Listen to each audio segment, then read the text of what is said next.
Hello, my name is Tom and this is my library. This would not have been possible without Betsy and Orion of how to reinforce your crappy bookshelf. And these are my crappy bookshelves. And let me start here. You'll see that I have reinforced all these bookshelves just as Betsy and Orion did, and I used brown brackets because they blend in better. What you're looking at here are the very crappy bookshelves. They're not just crappy, they're very crappy. And if you can see this on here, this shelf for example, these pins are supposed to be up within the recessed portion of the shelf. They're little recessed pieces. But because these were for years sagging because of the weight of the books on them, decades, when I put them back up, I couldn't flip the shelves over because the pins have to recess.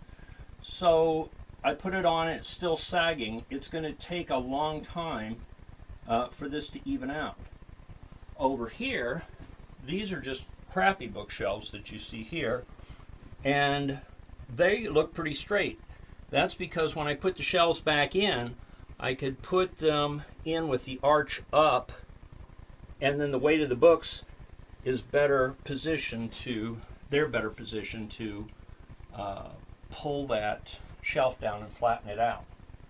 But it's looking better all the time, and I couldn't have done it without Betsy and Orion's blog on how to fix your, or how to reinforce your crappy bookshelf.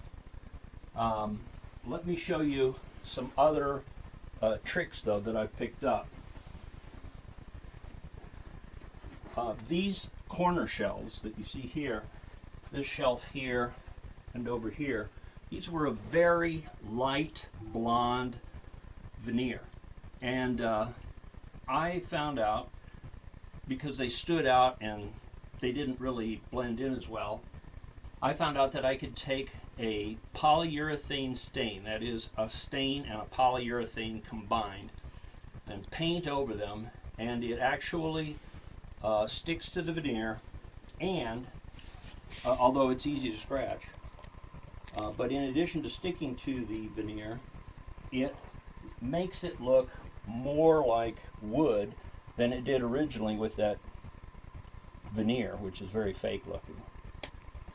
And here's another trick I learned.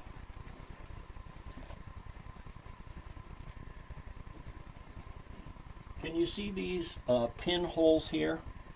I don't use them anymore because the shelves can't be moved once the brackets are in place.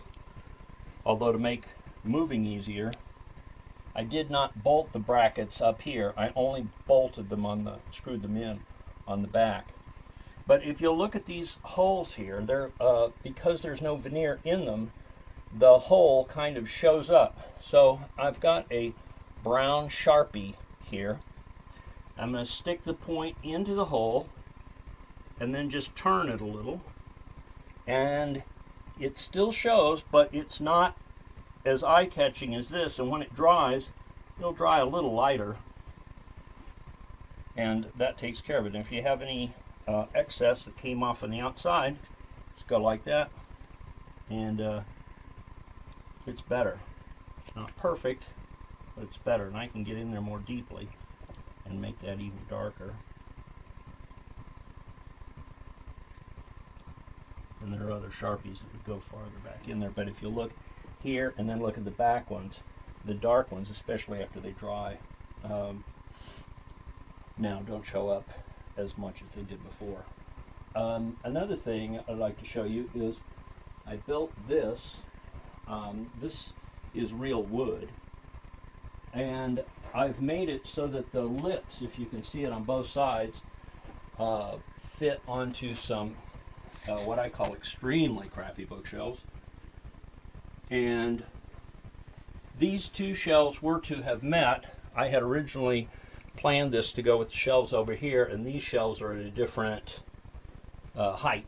So it doesn't match exactly, but this sure is an easy way to give yourself extra book shelves if you need to in a situation like this where you're going over something, a window, a doorway, a computer I'd like to table. talk about two more things. The fixed shelves, those were bowed as well, and in order to straighten them out, I used a scissors jack from my car. To do the shelf, the fixed shelf down here, I inverted it, turned the whole thing upside down. Obviously the books and the other shelves were not in it, but I turned it upside down. I put the bottom of the jack on this fixed shelf down here, and then pushed it against the very bottom, because the bottom is now on the top. Pushed them apart, and then I went to the back where I had only affixed that long board in the back, the one in which your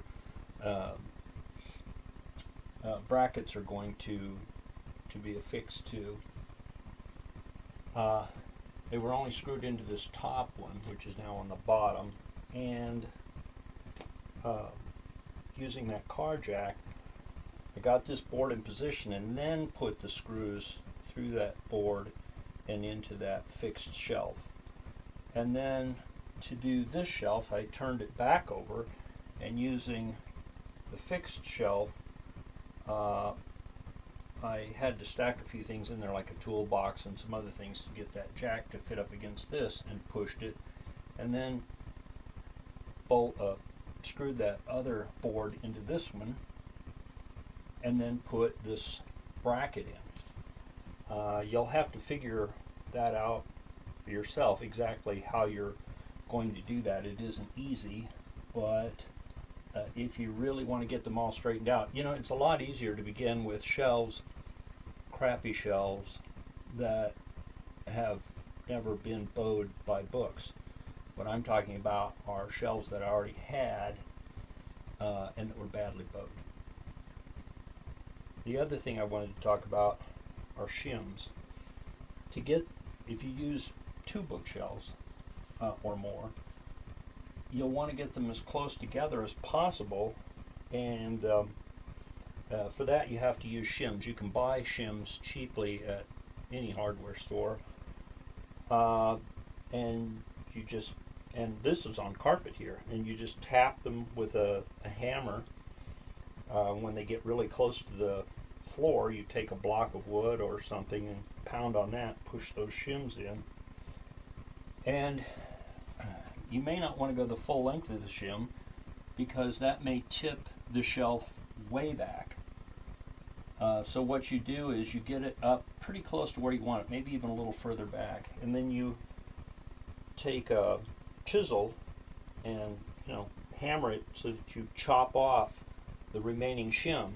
And since it's actually leaning on some of the shim that's sticking out, kind of have to guess how far this should be leaning back, because it will come back forward a little after you chop that off, but certainly works nicely to even the shelves up. Otherwise you'll end up with gaps, because no floor is perfectly flat. Anyway, that's everything, and again, my thanks to Betsy and Orion.